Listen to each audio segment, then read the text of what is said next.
Communication की दुनिया में डेवलपमेंट कम्युनिकेशन यानी विकास संचार का बड़ा ही महत्व है।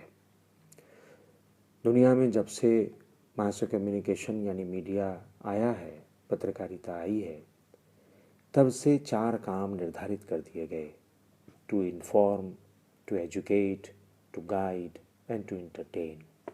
इसमें जो इन्फॉर्म करना, एजुकेट करना, गाइड करना, इन तीनों और मनोरंजन करना भी, इन चारों का काम सामाजिक विकास से जुड़ा हुआ है।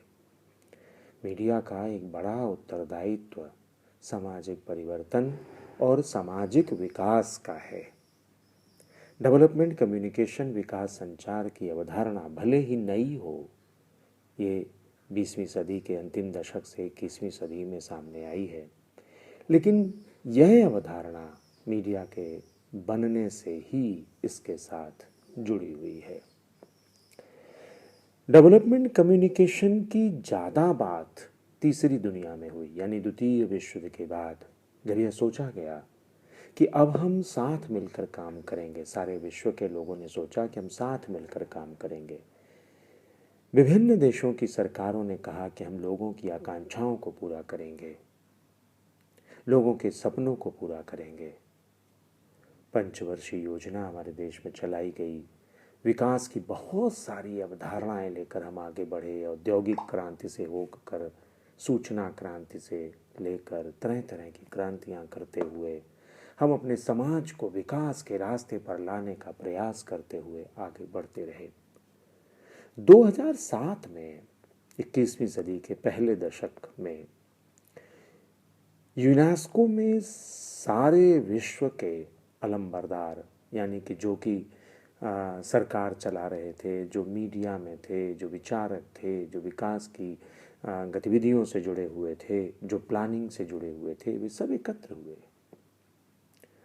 और यह सोचा गया कि हम विकास की जिन बातों को लेकर आगे बढ़े थे द्वितीय विश्व के बाद, हम उन्हें पूरा क्यों नहीं कर पाए, क्या कारण था।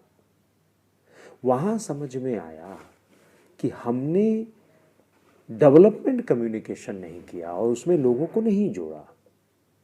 जब हम लोग कहते हैं ना, तो हमारा मकसद होता है ऑडियंस से। ऑडियंस तीन प्रकार का होता है। एक टारगेट ऑडियंस, जिसके लिए हम काम करते हैं, और इसी टारगेट ऑडियंस में अन्य दो प्रकार होते हैं। एक वो जो केवल स्पेक्टेटरी है, उसे कोई लेना देना नहीं है, और एक वो जो पार्टिसिपेटरी है, जो प्रतिभागिता करता है कम्युनिकेशन में, संचार में या विकास में। तो विकास कम्युनिकेशन की अवधारणा में पार्टिसिपेटरी ऑडियंस का महत्व बढ़ा और यह समझा गया कि जब तक हम लोगों को नहीं जोड़ेंगे, लोगों को यह नहीं समझाएंगे कि विकास तुम्हारे लिए है, तुम्हें भी इसका प्रतिभागी बनना है, तब तक हम विकास नहीं कर पाएंगे। एशिया में डेवलपमेंट कम्युनिकेशन की अवधारणा को लेकर नोरा क्यूब्रल आती हैं। नोरा क्यूब्रल कहती हैं कि the art and science of human communication applied to the speedy transformation of a country and the mass of the people from poverty to dynamic state of economic growth and makes possible greater social equality and the larger fulfillment of the human potential. जब तक हम यह काम नहीं करेंगे कि लोगों को प्रतिभागिता में नहीं जोड़ेंगे, उनके जो पोटेंशियल है, उनकी जो उपयोगिता है, उसका उपयोग नहीं करेंगे और उन्हें यह नहीं समझा पाएंगे कि यह सब तुम्हारे लिए है, तब तक हम विकास नहीं कर सकते। देखिए, यहाँ रुककर मैं कम्युनिकेशन के लोगों से यह भी बात कहना चाहूँगा, जो कम्युनिकेशन की पढ़ाई कर रहे हैं, उन्हें बार बार लॉसवेल का जो मॉडल है उसे दोहरा लेना चाहिए।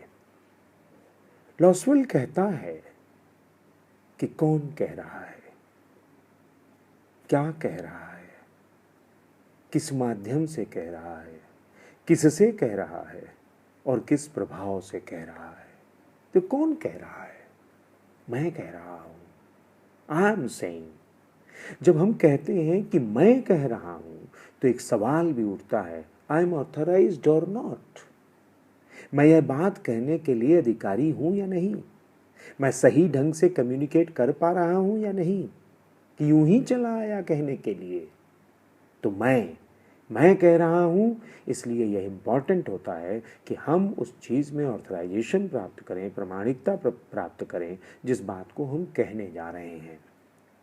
फिर हम जैसे ही ये तय कर लेते हैं कि हमें कहना है और हमें इसका ऑथराइजेशन चाहिए, तो हमारा मैसेज अपने आप सुधर जाता है।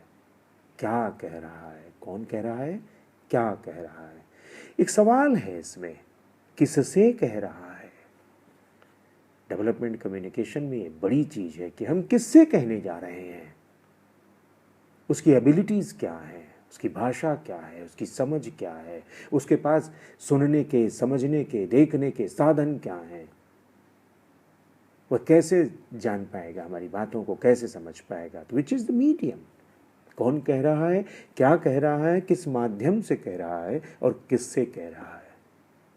ऑडियंस से कंस्ट्रेन पड़ता है, दबाव पड़ता है कि आपको ऐसी बात कहनी है।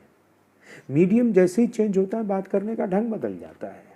हम लिखते कुछ और तरीके से हैं, रेडियो में बोलते और तरीके से हैं, टेलीविज़न में दिखना बोलना और तरीके से होता है। तो जैसा माध्यम होता है, कम्युनिकेशन का फॉर्मेट वैसे ही बन जाता है। फिर हमें ऑडियंस पर ध्यान देना है, किससे कह रहा है तो ऑडियंस पर ध्यान देना है। फिर हमें देखना होगा कि हमारा ऑडियंस, हमारा टारगेट ऑडियंस तो है, लेकिन हम यूं करें कि ये टारगेट ऑडियंस केवल स्पेक्टेटरी ऑडियंस में ना बदले, दर्शक केवल देखने वाला ना बने, ताली बजाने वाला ना बने, वह पार्टिसिपेटरी ऑडियंस बने। जो हमने कहा है उस पर वो अमल करे। और इसलिए हमें ज़रूरत पड़ती है पार्टिसिपेटरी ऑडियंस की। पार्टिसिपेटरी ऑडियंस बहुत, देखिए, एक रिचुअल मॉडल्स हम लोगों को कम्युनिकेशन में पढ़ते हैं, हम लोग पढ़ाते हैं कि एक पीढ़ी से दूसरी पीढ़ी में कैसे चीज़ें कम्युनिकेट हो जाती हैं। परिवार में ये थोड़ी बताया जाता है कि तुम्हारे यहाँ शादी के क्या रस्में हैं, मृत्यु पर क्या रस्में हैं। अपने आप रिचुअल कम्युनिकेशन है, रिचुअल मॉडल ऑफ कम्युनिकेशन। ये रिचुअल्स होते रहते हैं और लोग सीखते रहते हैं। क्यों? क्योंकि उसमें पार्टिसिपेट करते हैं। हमें यही काम तो करना है। जब हम पार्टिसिपेट करेंगे, डेवलपमेंट के कार्यों में पार्टिसिपेट कराएंगे, ये जो नरेगा मनरेगा जैसी योजनाएं हैं या फिर कुछ और, तो यही पार्टिसिपेटरी ऑडियंस का मतलब है। यानी हमारा कहा पार्टिसिपेटरी ऑडियंस क्या होता है, जो हमने कम्युनिकेट किया वह दूसरे लोगों तक भी पहुंच गया। नोरा क्यूबरल को इसीलिए ये कहा गया mother of development communication in Asia. वो इसी बात को कह रहे हैं कि ह्यूमन कम्युनिकेशन एक कला भी है और विज्ञान भी है। और यह अपने आप में जो एक सत्ता है, जो एक समाज है, उसे गरीबी से आर्थिक उन्नति की ओर डायनेमिक तरीके से ले जाने का, ट्रांसफॉर्म कर देने का एक साधन भी है। और इसीलिए ज़रूरी है। दूसरी बात और समझ लें कि हम जब विकास की अवधारणा की बात करते हैं तो विकास माने क्या?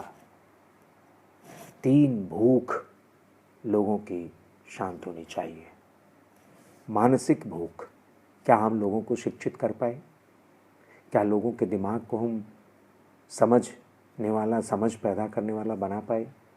ज़रूरी नहीं है कि डिग्री हो, ज़रूरी नहीं है कि पढ़ाई हो, समझ होनी चाहिए। क्या हम लोगों के दिमाग को शिक्षित कर पाए? आज देखिए, लोगों को स्वास्थ्य साक्षरता नहीं है, लोगों के पास ये भी नहीं है कि हेल्थ के बारे में, हमारे जीवन के बारे में कहा जा रहा है कि हम घर के भीतर रहें, यह समझ नहीं है। तो यहाँ मानसिक भूख को शांत करना, लोगों को साक्षर करना कहीं कमजोरी रह गई। चाहे वो सामुदायिक शिक्षा में, चाहे धार्मिक शिक्षा में, चाहे जातीय शिक्षा में, और चाहे हमारी परंपरागत शिक्षा में, चाहे नवीन शिक्षा में कहीं ना कहीं कमी रह जाती है, तो व्यक्ति मानसिक साक्षरता, मानसिक भूख को शांत उसकी नहीं होती है, तो वो डेवलपमेंट नहीं है। दूसरा, पेट की भूख। सबको भोजन मिले। जब सबको भोजन मिलेगा और सब भोजन प्राप्त करने लायक बन जाएं, यह एक विकास है। यानी सबके पास रोजगार हो और सब आत्मनिर्भर हो। और तीसरा, जेब की भूख। पैसा ठूसना थोड़ी ना है, बचत के पैसे हैं या नहीं, यानी भविष्य के लिए कुछ भविष्य निधि हमारे पास है या नहीं। तो मानसिक भूख, पेट की भूख और जेब की भूख, इन तीनों में अगर हमने काम किया तो हम डेवलपमेंट कम्युनिकेशन में सफल हैं, डेवलपमेंट में सफल हैं। और इसीलिए ये कहा जाता है कि जब हम विकास की जो अवधारणा है, इसकी चर्चा हम अगले अध्याय में करेंगे कि विकास के मायने क्या। विकास, हमारा जो इंफ्रास्ट्रक्चर विकास है, जो सामाजिक विकास है, उसमें कहाँ मीडिया आता है, और विकास की खबरों को देने में मीडिया कहाँ आता है, ये अगले अध्याय का विषय होगा। तब तक इंतज़ार करिए, फिर उपस्थित होंगे।